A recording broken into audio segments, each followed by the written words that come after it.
le président Gbagbo Laurent, il a dit lui-même, madame, à l'hôtel Ivoire, lorsque le président Laurent Gbagbo créait le PPACI, il a dit qu'il serait le maître, lui et lui seul, de quand et comment il va arrêter la politique. Je pense que quand même, respectons quand même ce monsieur qui a dirigé le pays pendant 10 ans. Et donc du coup, à mon humble avis, moi je trouve que son nom doit être sur la liste électorale et de son propre chef. Il doit venir dire que bon, j'ai 82 ans, je me sens fatigué, la prison de la haie m'a esquinté, je n'ai plus la force d'avant pour mener le combat, je laisse la place à Alwado Melo ou à XY pour représenter valablement le parti de PPACI. Je pense que ce serait une porte de sortie digne pour cet ancien président et aussi ça va redorer l'image politique de notre pays. Mais l'exclure comme ça, je pense que Gbagbo ne veut pas mourir avec un déshonneur. Il a combattu pour le multipartisme dans notre pays. Je pense que sa sortie politique ne doit pas être de cette façon-là. Qu'on inscrive son nom sur la liste et qu'il choisisse. Je vous dis, madame, et je peux vous donner la certitude, Laurent Gbagbo que je connais un peu, si son nom est sur la liste, il va étonner la Côte d'Ivoire et le monde. Il dira que je ne suis pas candidat. Sauf que c'est un homme d'honneur. Madame, un homme d'honneur, vous devez défendre votre honneur parce qu'on ne peut pas accepter qu'on vienne désacraliser, je veux dire, l'image de cet homme, ce grand combattant. Donc je pense que, et le président Ouattara, je pense qu'il n'a pas le droit. Parce que, madame, rappelez-vous quand même que le président Ouattara, depuis la mort de Foubaï, et on sait les problèmes qu'il a connus parce qu'il avait d'autres disent qu'il n'est pas ivoirien. Après, on dit qu'il s'est prévalu d'une double nationalité. Bon, et donc il a été exclu, il n'a pas été candidat en 2000. En 2010, il a fallu, sous la pression de M. Thabo Mbeki, que le président Ouattara, le président Gbagbo prenne un décret pour rendre le président Ouattara candidat exceptionnel, à titre exceptionnel, madame. Le président Laurent Gbagbo pourrait être arc-bouté sur ses positions, parce que sa base dans les Ivoiriens, effectivement, était pour l'exclusion de M. Ouattara. Contre la volonté populaire, le président Gbagbo a été habité par le Saint-Esprit, et bon, il a dit qu'il fallait prendre un décret et faire le président Ouattara candidat. Mais pourquoi est-ce que le président Alassane Ouattara ne peut pas être habité par ne serait-ce que l'élégance politique? Je dis bien l'élégance politique. Je ne dis même pas la morale, mais l'élégance. Et donc, du coup, je pense que Ouattara vraiment crée les conditions délétères de la politique en Côte d'Ivoire. Ce n'est pas la faute du président Gbagbo, mais la faute du président Ouattara. Bonsoir à tous et à toutes et bienvenue sur Alerte Info News.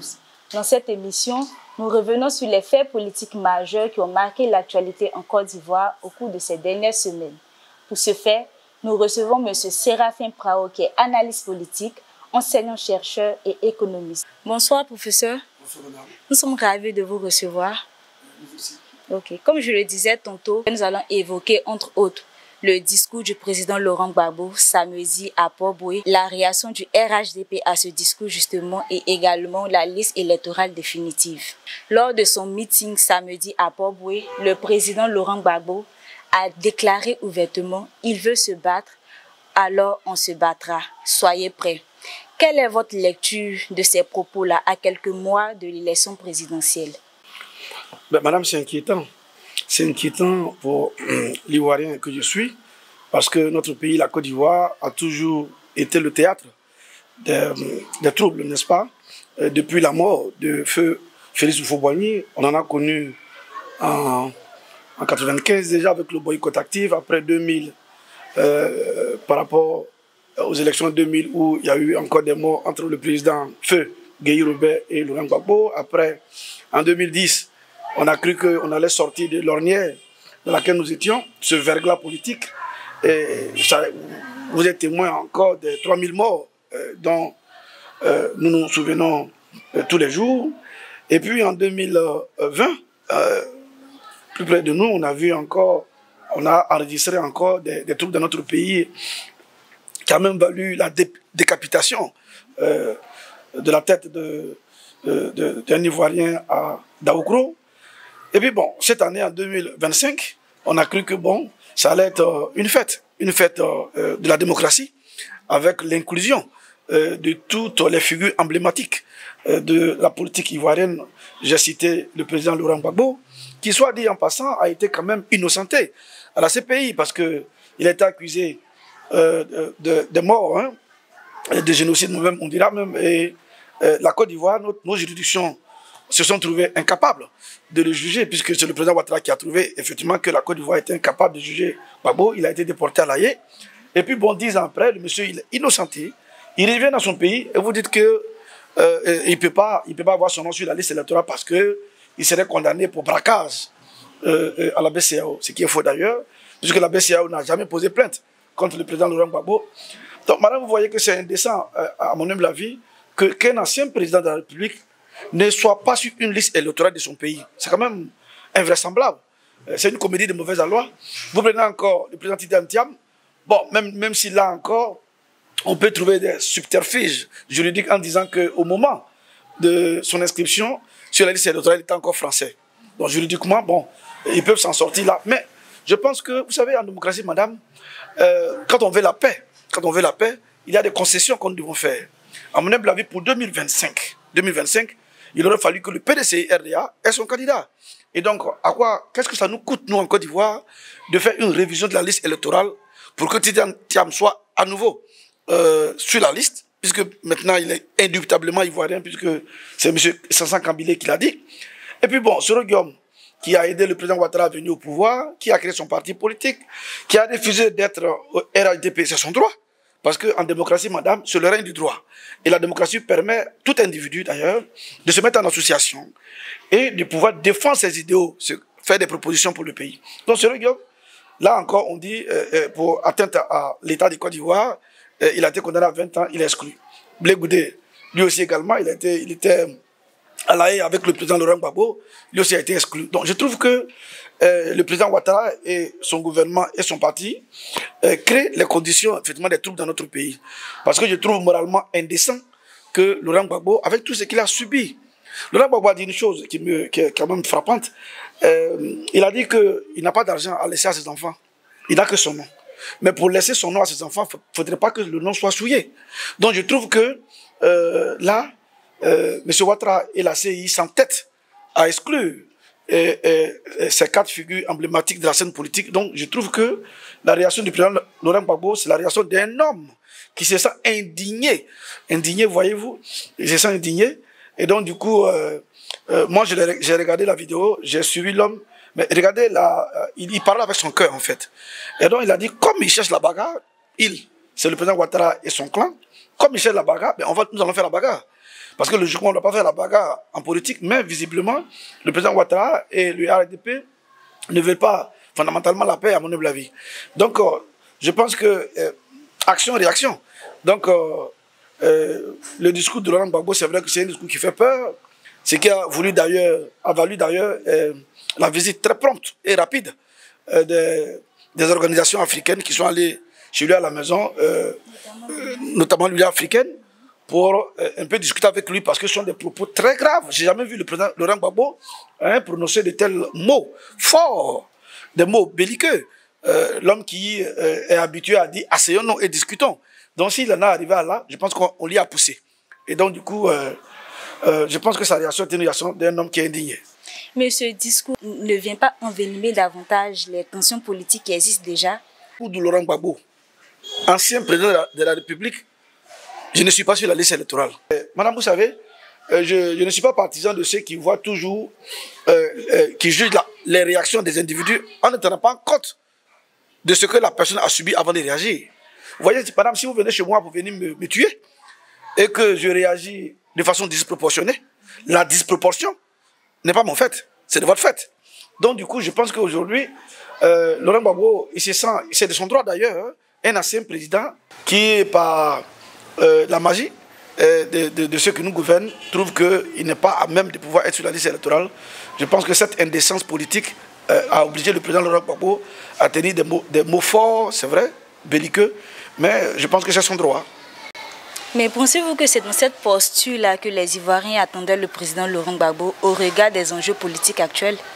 Disent que bon, le président Laurent Gbagbo, même s'il est exclu de la liste électorale, ben, qu'il respecte les lois, qu'il respecte les instances présentes et faire comme Ousmane Sonko au Sénégal en choisissant Awadou Melo ou Kone Katina ou bien en fait,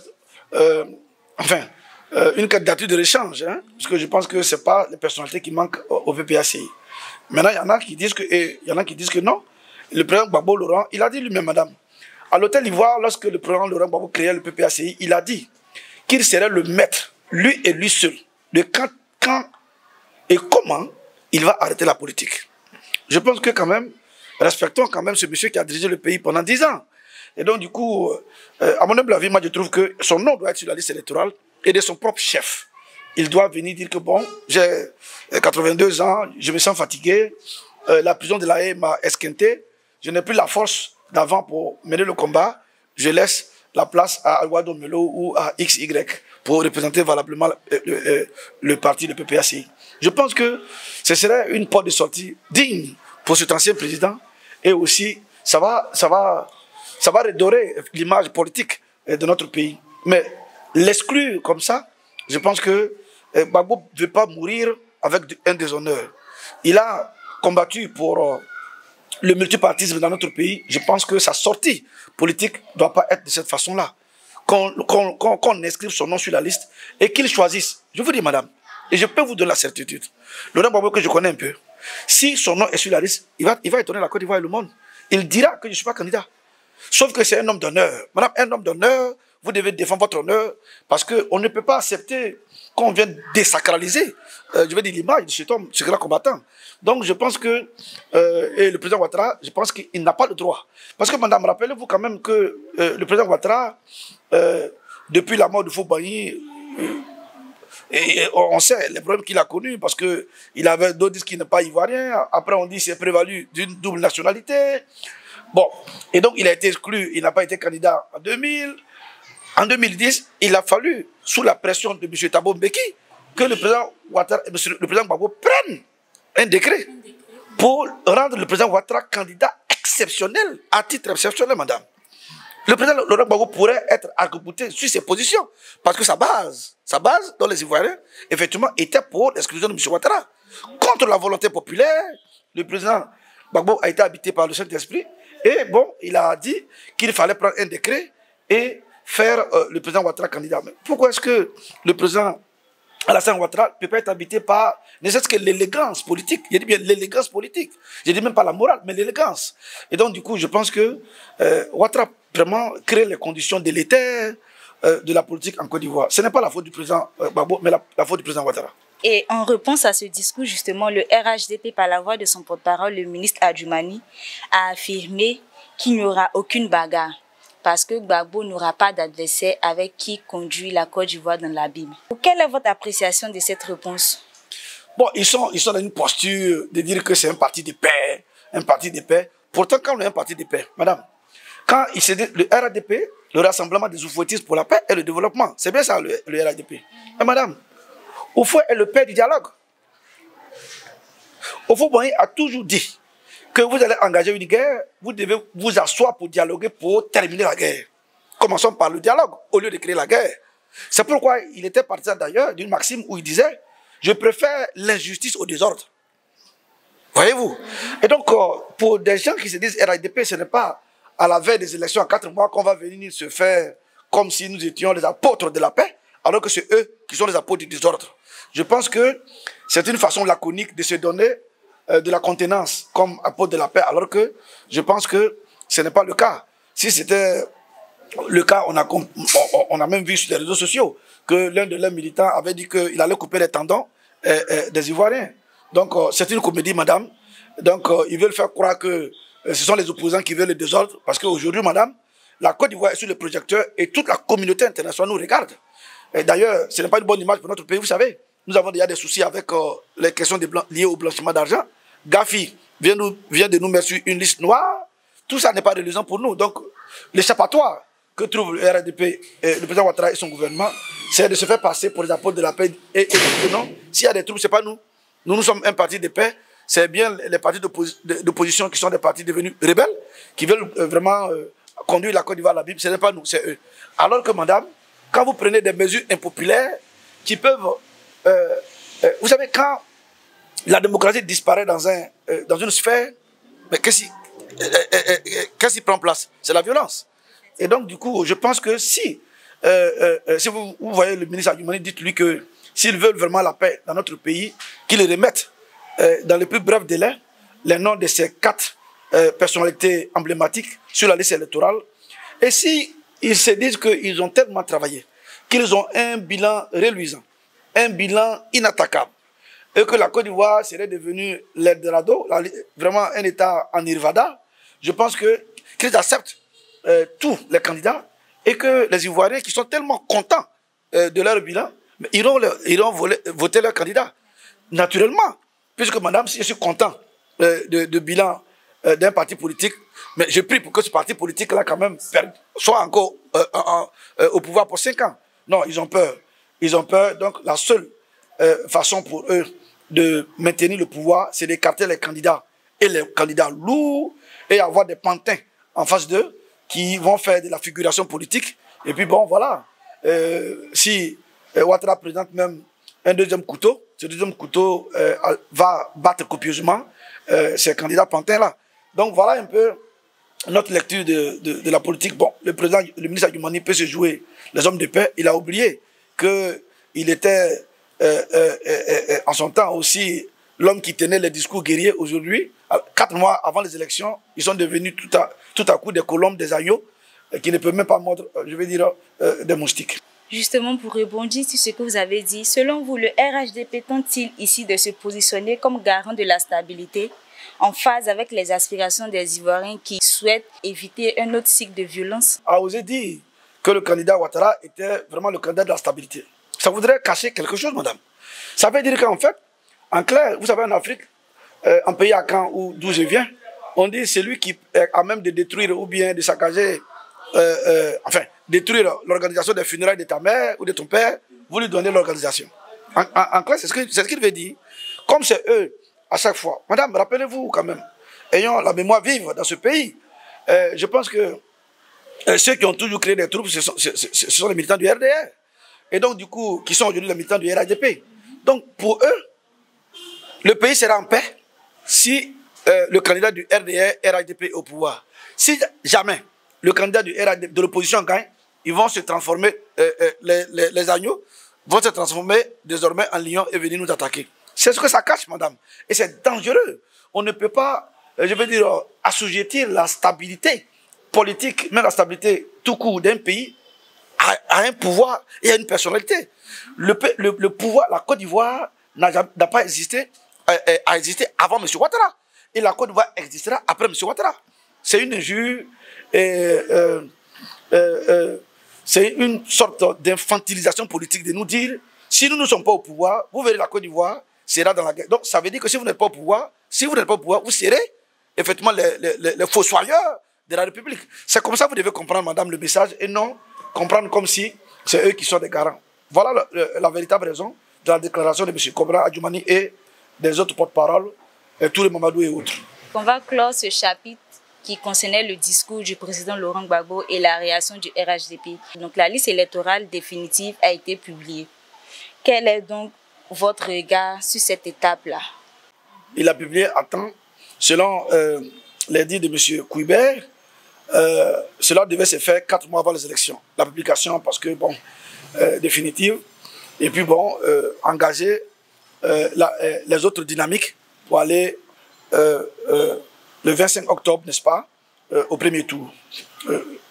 Mais ce que nous constatons, madame, et c'est ce qui a irrité d'ailleurs le président Laurent Gbagbo, c'est que nous, on a cru qu'entre le temps où bon, les noms étaient exclus de la liste et la proclamation définitive, on a cru que le président Ouattara allait quand même rappeler un peu à l'ordre M. Kouibert et puis faire un geste politique. C'est ce qu'on a cru. Ben, et là, visiblement, bon, ils ont bandé les muscles et ils sont allés publier la liste. C'est vraiment grave pour notre pays, je vous l'ai dit, madame, puisque sur cette liste électorale n'apparaissent pas les noms de 4 personnages, n'est-ce pas, de notre pays, quand même, des figures emblématiques, madame.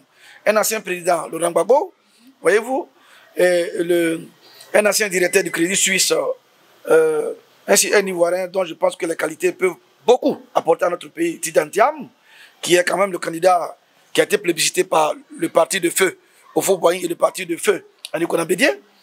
Et puis aussi, Soro Guillaume, qui a tout fait, qui a tendu la main de paix au président Ouattara, aussi a été écarté. Et puis bon, Blé Goudé, de son retour de la Haye, à mon humble avis, a été un apôtre de la paix. Il a visité nombre de régions en Côte d'Ivoire où il a montré quand même de bonnes dispositions quand même à la paix. J'aurais voulu quand même que le gouvernement d'en face quand même soit un peu élégant politiquement, madame. Et puis bon, inscrire les noms de ces gens-là, ces personnalités, pour que bon, on aille à une fête démocratique.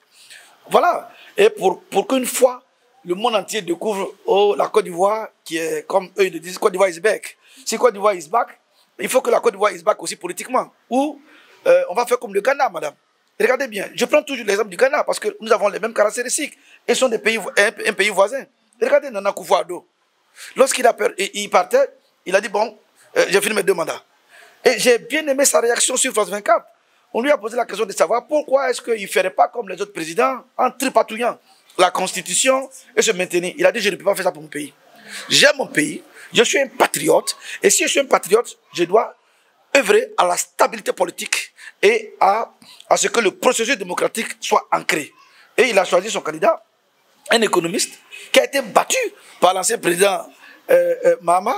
Et puis bon, le poulain de Nana Akufo-Addo n'a même pas protesté. Il était le premier à appeler Mahama pour dire Mahama, j'ai perdu. Quelle élégance. Donc on aurait voulu que pour une fois, dans notre pays, tous les candidats soient à même d'aller à cette fête électorale et qu'au sortir de là, qu'un vainqueur sorte. Et que pour une fois dans ce pays, il y ait un candidat élu démocratiquement au suffrage universel et que ce candidat-là fasse l'objet d'une passation de pouvoir entre le sortant et l'arrivant. Madame, mais malheureusement, j'ai l'impression qu'à chaque cycle électoral dans notre pays, comme s'il y avait une certaine malédiction des élections sur les Ivoiriens.